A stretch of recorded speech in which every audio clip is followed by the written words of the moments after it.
22 அதிகாரம்.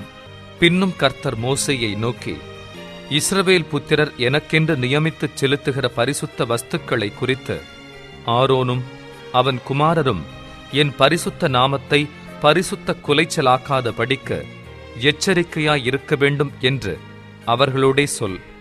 நான் கர்த்தர்.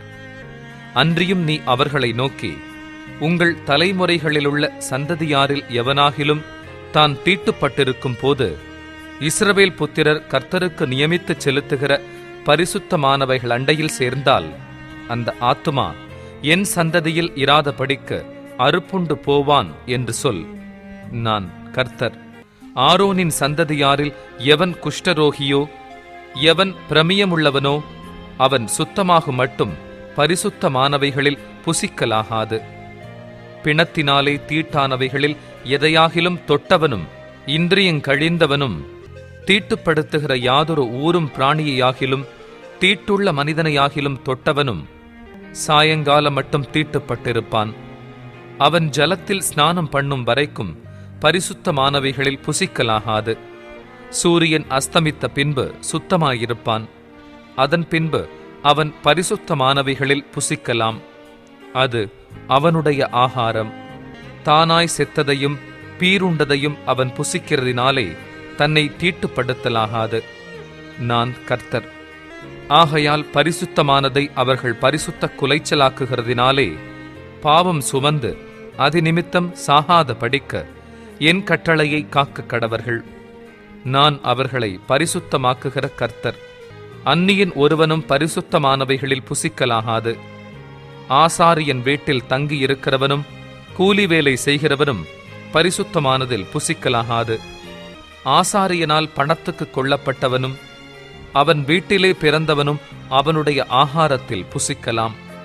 ஆசாரியனுடைய குமாரத்தி அந்நியனுக்கு வாழ்க்கைப்பட்டால் அவள் பரிசுத்தமானவைகளின் படைப்பிலே புசிக்கலாகாது.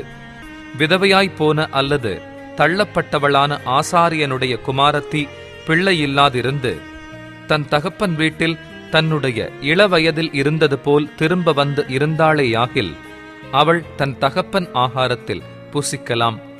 அந்நியனாகிய ஒருவனும் அதில் புசிக்கலாகாது. ஒருவன் அறியாமல் பரிசுத்தமானதில் புசித்ததுண்டானால் அவன் அதிலே 1/5 அதிகமாய் கூட்டி பரிசுத்தமானவைகளோடும் கூட ஆசாரியனுக்கு கொடுக்க கடவன்.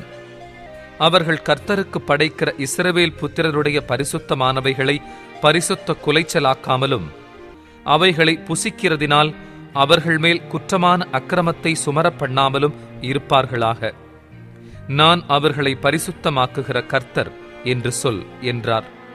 பின்னும் கர்த்தர் மோசேயை நோக்கி, நீ ஆரோனோடும் அவன் குமாரரோடும் இஸ்ரவேல் புத்திரர் அனைவரோடும் சொல்ல வேண்டியது என்னவென்றால், இஸ்ரவேல் குடும்பத்தாரிலும் இஸ்ரவேலில் தங்குகிற அந்நியர்களிலும் தங்களுடைய பொருத்தனைகளின் படியாகிலும் உற்சாகத்தின் படியாகிலும் சர்வாங்க தகன பலிகளாக கர்த்தருக்கு தங்கள் காணிக்கையை எவர்கள் செலுத்தப் போகிறார்களோ அவர்கள் தங்கள் மனதின்படியே மாடுகளிலாகிலும் ஆடுகளிலாகிலும் வெள்ளாடுகளிலாகிலும் பழுதற்ற ஒரு ஆணை பிடித்து வந்து செலுத்துவார்களாக. பழுதுள்ள ஒன்றையும் செலுத்த வேண்டாம். அது உங்கள் நிமித்தம் அங்கீகரிக்கப்படுவதில்லை. ஒருவன் விசேஷித்த பொருத்தனையாயாவது உற்சாகமாயாவது கர்த்தருக்கு மாடுகளிலாகிலும் ஆடுகளிலாகிலும் சமாதான பலிகளை செலுத்தப் போனால் அது அங்கீகரிக்கப்படும்படி ஒரு பழுதும் இல்லாமல் உத்தமமாயிருக்க வேண்டும். குருடு, நெரிசல், முடம், கழலை, சொறி, புண் முதலிய பழுதுள்ளவைகளை நீங்கள் கர்த்தருக்கு செலுத்தாமலும் அவைகளாலே கர்த்தருக்கு பலிபீடத்தின் மேல் தகன பலி இடாமலும் இருப்பீர்களாக. நீண்ட அல்லது குறுகின அவயவமுள்ள மாட்டையும் ஆட்டையும் நீ உற்சாக பலியாக இடலாம். பொருத்தனைக்காக அது அங்கீகரிக்கப்பட மாட்டாது. விதை நசுங்கினதையும் நொறுங்கினதையும் காயம்பட்டதையும் விதை அறுக்கப்பட்டதையும் நீங்கள் கர்த்தருக்கு செலுத்தாமலும் அவைகளை உங்கள் தேசத்திலே பலியிடாமலும் இருப்பீர்களாக. அந்நிய புத்திரன் கையிலும் இப்படிப்பட்டதை வாங்கி தேவனுக்கு அப்பமாக செலுத்தீர்களாக. அவைகளின் கேடும் பழுதும் அவைகளில் இருக்கிறது. அவைகள் உங்களுக்காக அங்கீகரிக்கப்படுவதில்லை என்று சொல் என்றார். பின்னும் கர்த்தர் மோசேயை நோக்கி, ஒரு கன்றாவது செம்மறியாட்டுக் குட்டியாவது வெள்ளாட்டுக் குட்டியாவது பிறந்தால் அது 7 நாள் தன் தாயினிடத்தில் இருக்க கடவது. 8ஆம் நாள் முதல் அது கர்த்தருக்கு தகன பலியாக அங்கீகரிக்கப்படும். பசுவையும் அதன் கன்றையும் ஆட்டையும் அதன் குட்டியையும் ஒரே நாளில் கொல்ல வேண்டாம். கர்த்தருக்கு ஸ்தோத்திர பலியை செலுத்துவீர்களானால் மனப்பூர்வமாய் அதை செலுத்துவீர்களாக. அந்நாளிலேதான் அது புசிக்கப்பட வேண்டும்.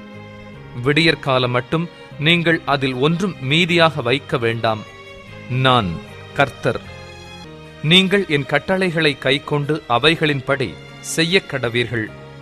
நான் கர்த்தர். என் பரிசுத்த நாமத்தை பரிசுத்த குலைச்சலாக்காதிருப்பீர்களாக. நான் இஸ்ரவேல் புத்திரர் நடுவே பரிசுத்தர் என்று மதிக்கப்படுவேன். நான் உங்களை பரிசுத்தமாக்குகிற கர்த்தர். நான் உங்களுக்கு தேவனாயிருப்பதற்காக உங்களை எகிப்து தேசத்திலிருந்து புறப்பட பண்ணினேன். நான் கர்த்தர் என்று சொல் என்றார். 23ஆம் அதிகாரம்.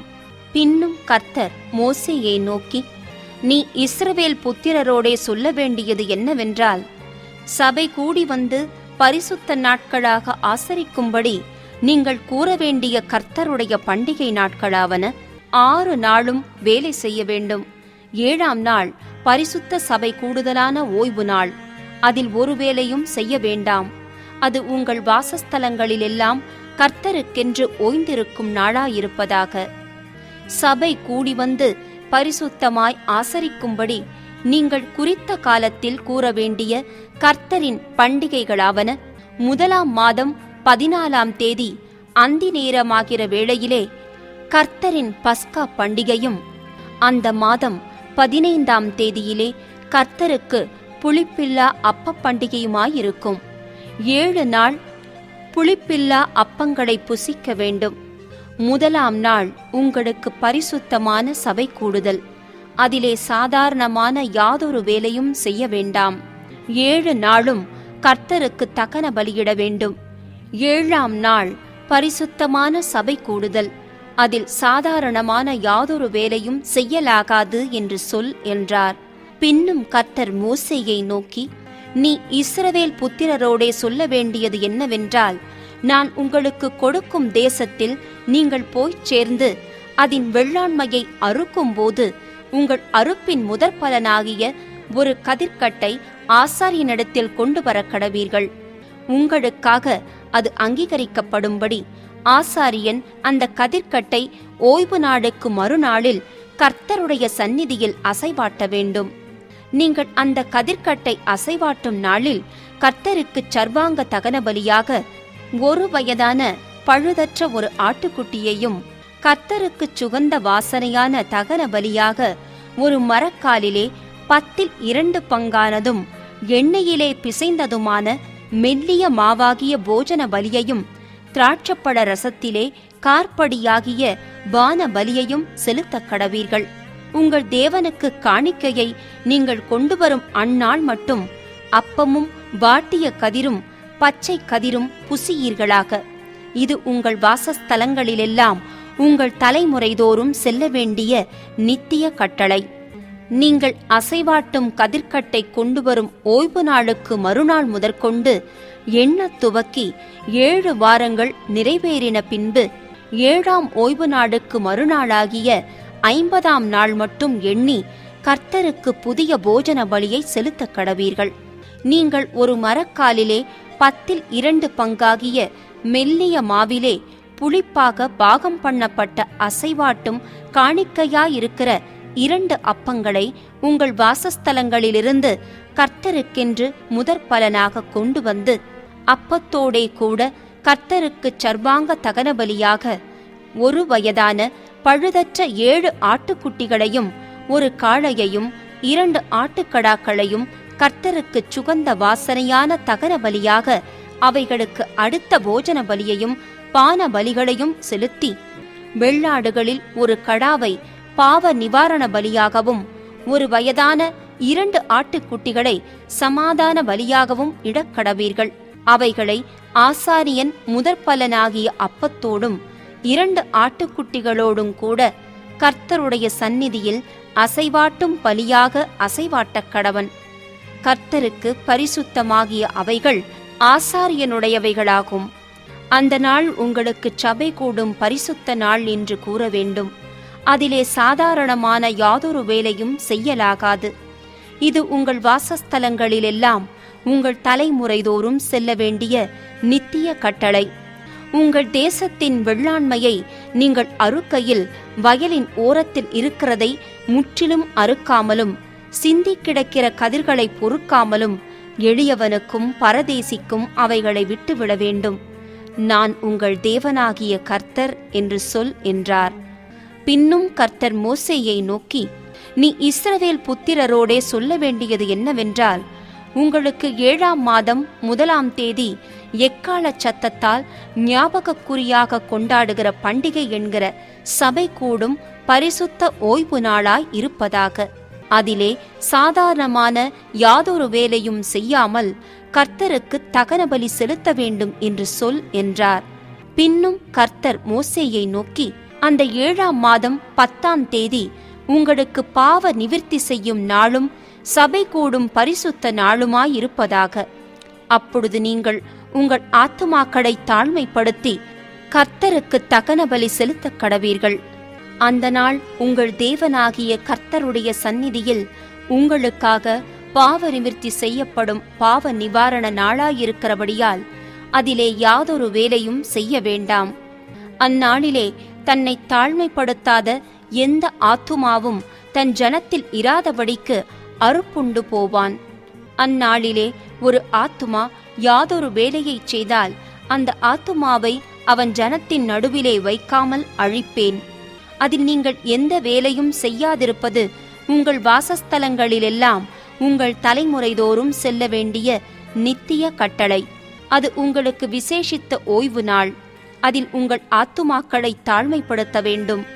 அந்த மாதத்தின் 9ஆம் தேதி சாயங்காலம் துவக்கி மறுநாள் சாயங்காலம் மட்டும் உங்கள் ஓய்வை ஆசரிக்க கடவீர்கள் என்றார்.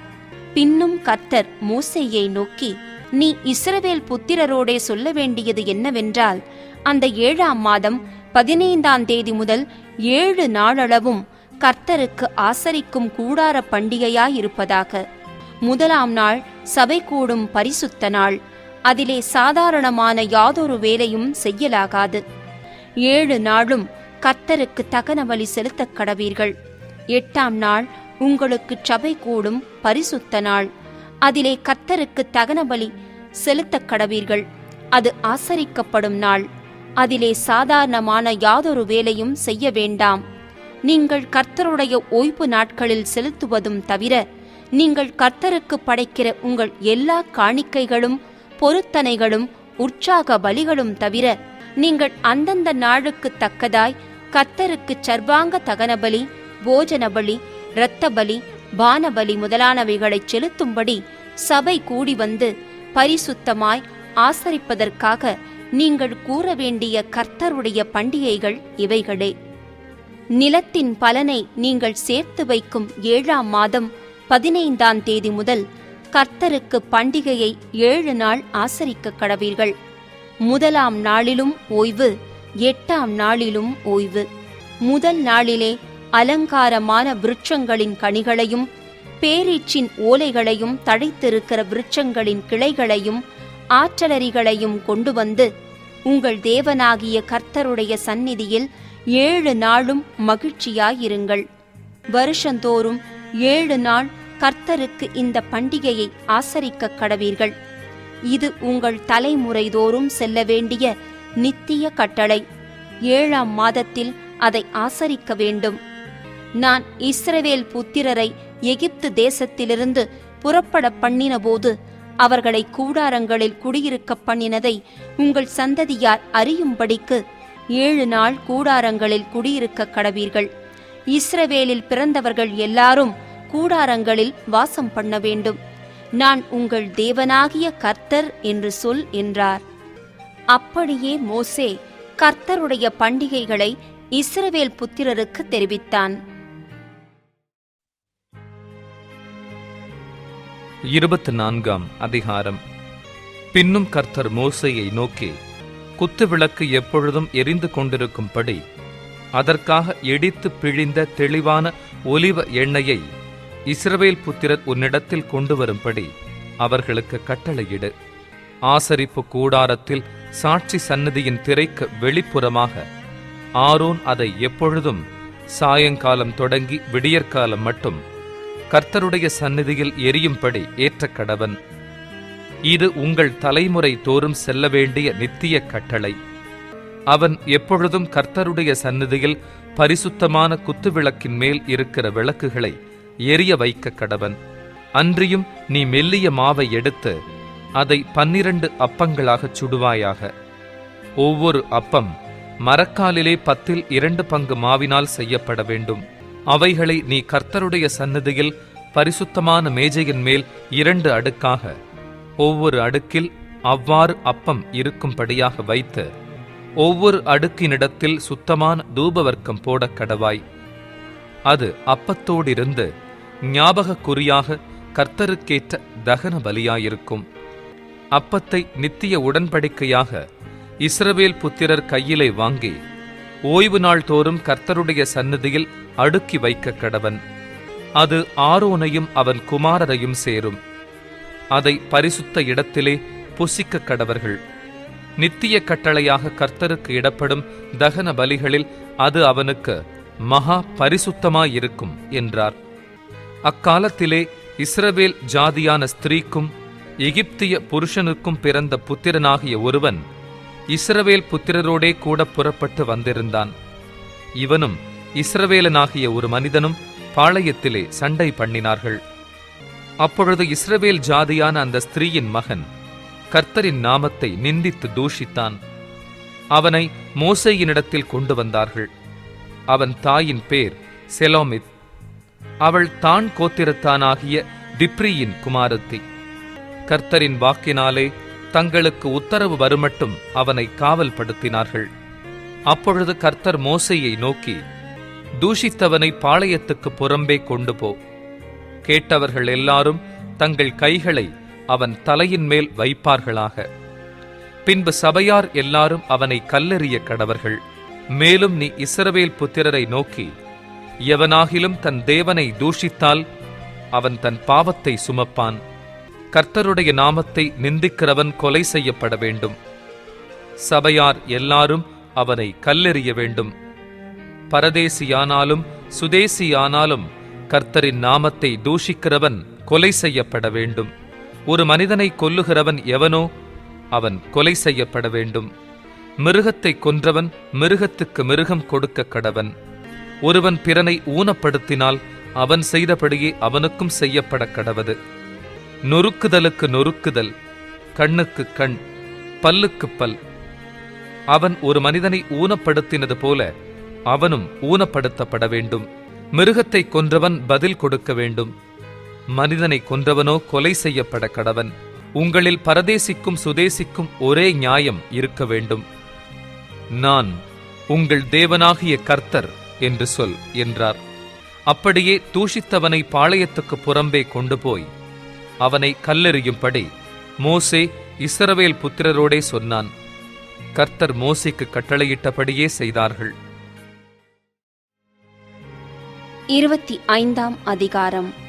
கர்த்தர் சீனாய் மலையில் மோசேயை நோக்கி, நீ இஸ்ரவேல் புத்திரரோடே சொல்ல வேண்டியது என்னவென்றால், நான் உங்களுக்கு கொடுக்கும் தேசத்திலே நீங்கள் போய்ச் சேர்ந்திருக்கும் போது தேசம் கர்த்தருக்கென்று ஓய்வு கொண்டாட வேண்டும். 6 வருஷம் உன் வயலை விதைத்து உன் திராட்சத் தோட்டத்தை கிளை கழித்து அதன் பலனைச் சேர்ப்பாயாக. 7ஆம் வருஷத்திலோ கர்த்தருக்கென்று ஓய்ந்திருக்கும் ஓய்வு தேசத்திற்கு இருக்க வேண்டும்.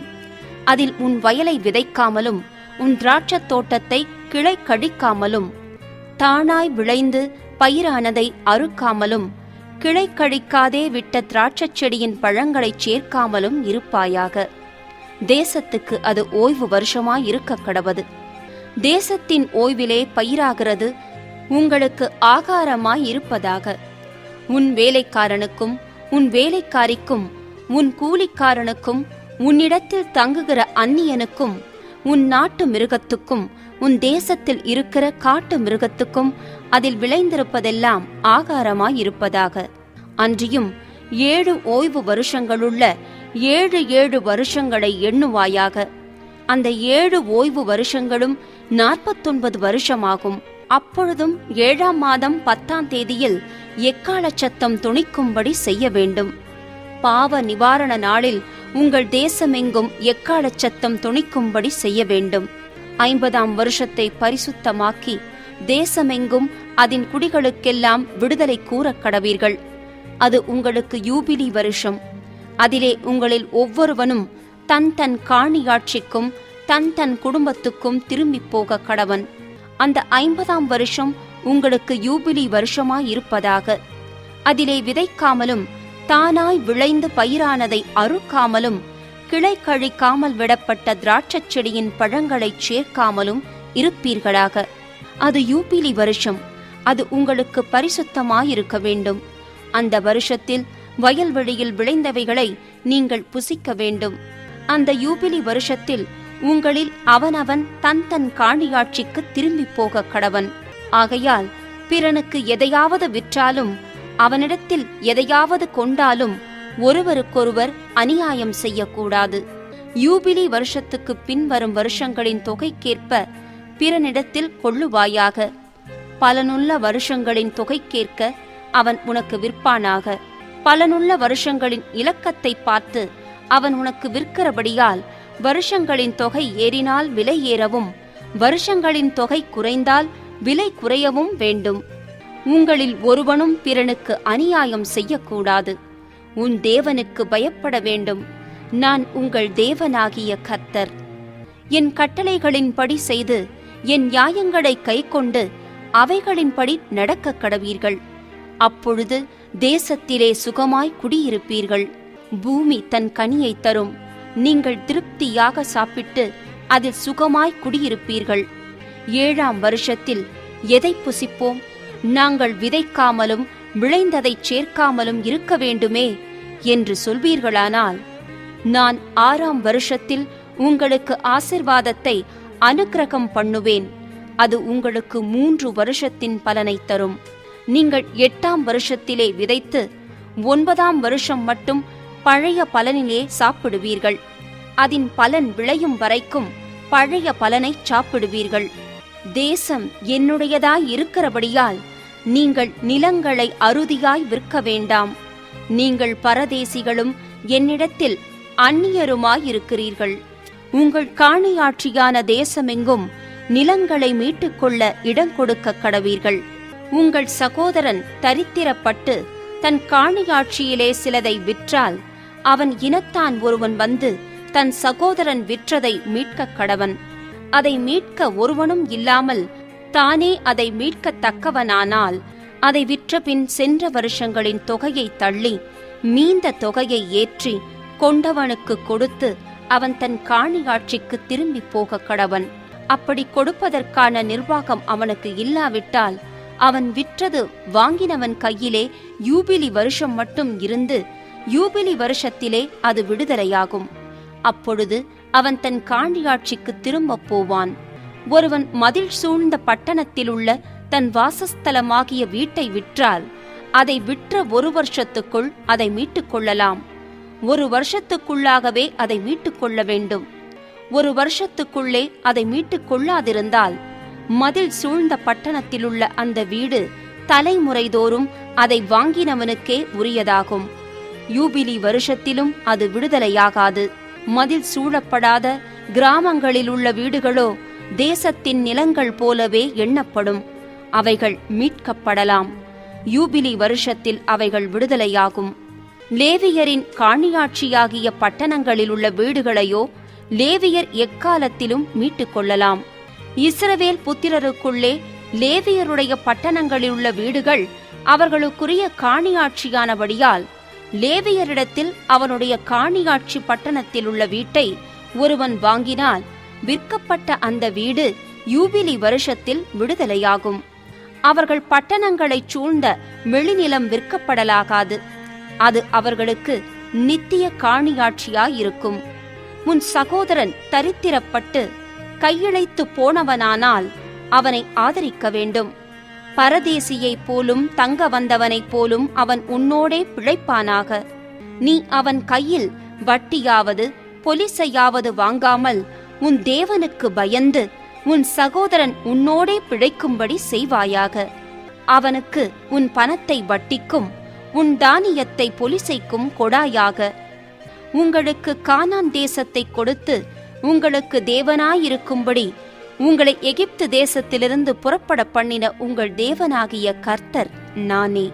உன் சகோதரன் தரித்திரனாகி உனக்கு விலைப்பட்டு போனால் அவனை அடிமையைப் போல ஊழியன் செய்ய நெருக்க வேண்டாம். அவன் கூலிக்காரனைப் போலவும் தங்க வந்தவனைப் போலவும் உன்னோடே இருந்து யூபிலி வருஷம் மட்டும் உன்னிடத்தில் சேவிக்க கடவன். பின்பு தன் பிள்ளைகளோடும் கூட உன்னை விட்டு நீங்களாகி தன் குடும்பத்தாரிடத்துக்கும் தன் பிதாக்களின் காணியாட்சிக்கும் திரும்பி போக கடவன். அவர்கள் நான் எகிப்து தேசத்திலிருந்து புறப்பட பண்ணின என்னுடைய ஊழியக்காரர். ஆகையால் அவர்கள் அடிமைகளாக விற்கப்படலாகாது. நீ அவனை கொடூரமாய் ஆளாமல் உன் தேவனுக்கு பயந்திரு. உனக்கு இருக்கும் ஆண் அடிமையும் பெண் அடிமையும் சுற்றிலும் இருக்கிற புறஜாதிகளாயிருக்க வேண்டும். அவர்களில் நீ ஆண் அடிமையையும் பெண் அடிமையையும் விலைக்கு வாங்கலாம். உங்களிடத்திலே பரதேசிகளாய் தங்குகிற அந்நிய புத்திரரிலும் உங்கள் தேசத்தில் உங்களிடத்திலே பிறந்திருக்கிற அவர்களுடைய குடும்பத்தாரிலும் நீங்கள் உங்களுக்கு அடிமைகளைக் கொண்டு அவர்களை உங்களுக்கு சுதந்திரமாக்கலாம். அவர்களை உங்களுக்கு பின்வரும் உங்கள் சந்ததியாரும் சுதந்தரிக்கும்படி நீங்கள் அவர்களை சுதந்திரமாக்கிக் கொள்ளலாம். என்றைக்கும் அவர்கள் உங்களுக்கு அடிமைகளாயிருக்கலாம். உங்கள் சகோதரராகிய இஸ்ரவேல் புத்திரரோ ஒருவரையொருவர் கொடூரமாக ஆழக்கூடாது. உன்னிடத்தில் இருக்கிற பரதேசியும் அந்நியனும் செல்வனாயிருக்க அவனிடத்தில் இருக்கிற உன் சகோதரன் தரித்திரப்பட்டு அந்த பரதேசிக்காவது அந்நியனுக்காவது பரதேசியின் குடும்பத்தாரில் எவனுக்காவது அவன் விலைப்பட்டு போனால் அவன் விலைப்பட்டு போனபின் திரும்ப மீட்கப்படலாம். அவன் சகோதரரில் ஒருவன் அவனை மீட்கலாம். அவனுடைய பிதாவின் சகோதரனாவது அந்த சகோதரனுடைய புத்திரனாவது அவன் குடும்பத்திலுள்ள அவனைச் சேர்ந்த இனத்தாரில் எவனாவது அவனை மீட்கலாம். தன்னால் கூடுமானால் தன்னைத்தானே மீட்டுக் கொள்ளலாம். அவன் தான் விலைப்பட்ட வருஷம் தொடங்கி யூபிலி வருஷம் வரைக்கும் உண்டான காலத்தை தன்னை விலைக்கு கொண்டவனுடன் கணக்கு பார்க்க கடவன். அவனுடைய விலைக்கிரயம் கூலிக்காரனுடைய காலக்கணக்கு போல வருஷத் தொகைக்கு ஒத்து பார்க்க வேண்டும். இன்னும் அநேக வருஷங்கள் இருந்தால் அவன் தன் விலைக்கிரயத்திலே அவைகளுக்கு தக்கதை தன்னை மீட்கும் பொருளாக திரும்ப கொடுக்க கடவன். யூபிலி வருஷம் மட்டும் மீதியாயிருக்கிற வருஷங்கள் கொஞ்சமேயானால் அவனோடே கணக்கு பார்த்து தன் வருஷங்களுக்கு தக்கதை தன்னை மீட்கும் பொருளாக திரும்ப கொடுக்க வேண்டும். இவன் வருஷத்திற்கு வருஷம் கூலி பொருந்திக் கொண்ட கூலிக்காரனைப் போல அவனிடத்தில் இருக்க வேண்டும். அவன் இவனை உனக்கு முன்பாக கொடூரமாய் ஆழக்கூடாது. இப்படி இவன் மீட்டுக் கொள்ளப்படாதிருந்தால் இவனும் இவனோடே கூட இவன் பிள்ளைகளும் யூபிலி வருஷத்தில் விடுதலையாவார்கள். இஸ்ரவேல் புத்திரர் என் ஊழியக்காரர். அவர்கள் நான் எகிப்து தேசத்திலிருந்து புறப்பட பண்ணின என் ஊழியக்காரரே. நான் உங்கள் தேவனாகிய கர்த்தர்.